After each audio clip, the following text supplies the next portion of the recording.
राम राम जी सारा ना। आज हम पहुँचे हैं जींद में तीज मौसम मना जा रहा है, जहाँ पर हरियाणा के सीएम नायब सैनी आए हुए हैं, तीज मौसम मना रहे हैं। यहाँ पर कुछ महिला भी, उनसे पूछते हैं वे कोथली लेने आए हुए हैं या कुछ और काम आए हैं। नमस्कार जी।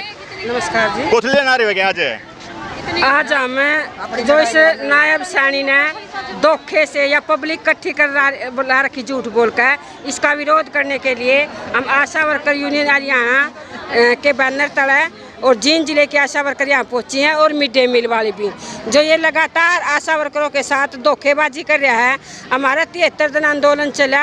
73 दिन आंदोलन के दौरान जो हमारा समझौता हुआ था, वो समझौता इन्होंने अभी तक लागू नहीं किया।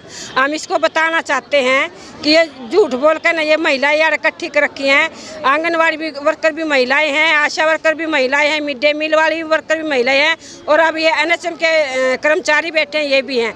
इनको जो इनके मांग मुद्दे उन पर तो बात नहीं करते, और जो अलग तरह का जो बिल्कुल बेकार की चीज़ें हैं उनके ऊपर ये पैसा खर्च करने लग रहे हैं। जो महिलाएं हैं बेचारी आज झूठ बोल के इन्होंने बुलाई है, ये बड़ी शर्म की बात है। ये मतलब 10 साल हो गए इन्होंने झूठ बोल कर ये वोट लेना चाहते हैं। ऐसे वोट नहीं मिलते। पब्लिक शानी है, पब्लिक समझती है। जब तक मांग मुद्दों के ऊपर बातचीत नहीं करेंगे, जब तक समाधान नहीं होगा। और हम आशा वर्कर यूनियन हम करनाल में गए थे 3 तारीख को, वहाँ भी इस नायब सैनी गायब हो गया था, वहाँ से भाग गया था। ऐसे भागने से काम नहीं चलेगी। कहीं चाले हम इसका पेंडा नहीं छोड़ेंगे, जीत भी जाएगा उड़े इसका विरोध करेंगे। और आज मिड डे मील और आशा वर्कर यहाँ इसलिए आई है, इसको बताने के लिए कि ये भी तेरी बाण है जो 10 साल तक काम करने लग रही हैं, और इनका आज तक भी ना हमारा कोई भी मेहनताना ढंग से फिक्स नहीं कर रखा। क्या आपकी मुख्य मांग है? हमारी मुख्य मांग है कि हमारा न्यूनतम वेतन 26,000 लागू किया जाए, और हमें स्वास्थ्य कर्मचारी का दर्जा दिया जाए, और जो मतलब अनाप शनाप तरह के हमारे आशा वर्करों के ऊपर जो काम थोप रखे हैं इसको बंद किया जाए। जो मतलब लगातार शिशु मृत्यु दर और मातृ मृत्यु दर के लिए हम लगाए थे, वो काम तो हमारा पीछे रख दिया और अलग तरह के काम हमारे ऊपर सौंप दिया। जो ये जो मैटरनल डेथ और शिशु मृत्यु दर बढ़ने लग रही है, हम इसको बताना चाहते हैं कि हमारे ऊपर जो अलग तरह के काम ये बंद किया जाए और हमें पक्का कर्मचारी किया जाए। और आशा वर्करों को मतलब जो 60 साल की उम्र है वह उम्र 60 की बजाय 65 की जाए। ये हमारी मुख्य मांगे है। सरकार का समझौता हुआ था, जिसने क्या समझौता हुआ था? सरकार के साथ 19 अक्टूबर को हमारा समझौता हुआ था। मतलब सरकार हमें 4,000 रुपये फिक्स दे रही है। उसका 3 महीना से उन्होंने यूँ कहा था जो 3 महीने हड़ताल चली है वो आपका दे दिया जाएगा। कुछ और पेंडिंग मांगे थी, जैसे सामाजिक सुरक्षा देना, अस्पताल के पैनल के नीचे हमारा इलाज करवाना, और 65 साल की उम्र करना, सामाजिक सुरक्षा देना, जो 4,000 रुपये हैं वो तुम्हारे हड़ताल के दौरान के देना। खट्टर साहब थे जब तो मुख्यमंत्री, और SCS और MD जो सारे अधिकारी बैठ के समझौता हुआ था टेबल के ऊपर, लेकिन वो समझौता 13 बार हमारी फाइल रिजेक्ट होकर MD के ऑफिस में पड़ी हुई है। और हम बार उस दिन का हमारा हड़ताल चली हुई है, हड़ताल नहीं खत्म हुई हमारी। कभी धरने, कभी प्रदर्शन, कभी ज्ञापन, कभी मांग पत्र हमारे लगातार चल रहे हैं, लेकिन सरकार टस से मस होने का नाम नहीं ले रही। और आज जो नायब सैनी ने युद्ध घोषणा कराया नहीं, यो सिर्फ खर्च के नाम पर जनता का, पब्लिक का पैसा है, ये इसके बाप का पैसा नहीं है। ये पब्लिक का पैसा जो आज बर्बाद होने लग गया। कम से कम 4-5 करोड़ रुपए आज खर्च होंगे। ये मैं सरकार से कहना चाहती हूँ, अगर आपने कोथली देनी थी तो घर घर जाकर आप सबका घर जानो। वोट लेने के लिए जब घर घर जा सको तो ये कोथली देने के लिए इनके कार्यकर्ता हैं, वो कोथली देने के लिए घर घर जा सकते थे। लेकिन मैं इन्हों कहूँ तो हमारा जो भाई बनना चाहता, हमारे भाई हैं कोथली देने के लिए, वो देकर जाऊँगे। दे भी गए, हमने खा भी ली।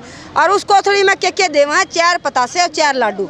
उनका जो एक परिवार में 10 आदमी है तो उनका वो बंड आ जाएंगे जो वो देने लग रहा है 4-4 लाडू।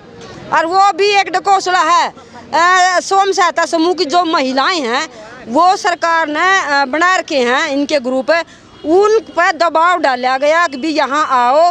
और जो बस ला रखी है ये फ्री में है। कुछ महिलाएं नू सोच के आई होंगी भी कुछ दे देगा, जिसका कुछ थोड़ा बहुत गुजारा नहीं हो, बच्चा का मुंह मिठा हो जाएगा, चल नू सोच के भी आ गई होंगी कुछ।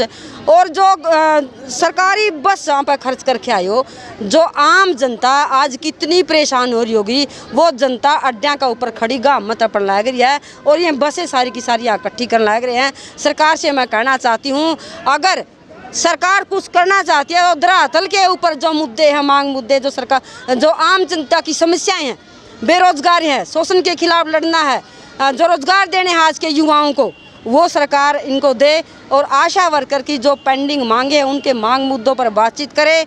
और जब तक ये मांग मुद्दे और समस्याएं आप हल यहाँ नहीं इकट्ठे होती, हुए हो, आज मुख्यमंत्री ने मिलने का टाइम दिया है, मिले नहीं? मतलब हमने नारेबाजी करे हैं, पहले टाइम दिया था, अब भी आपने मिलवा देंगे, लेकिन हमने रोड के ऊपर नारेबाजी करे।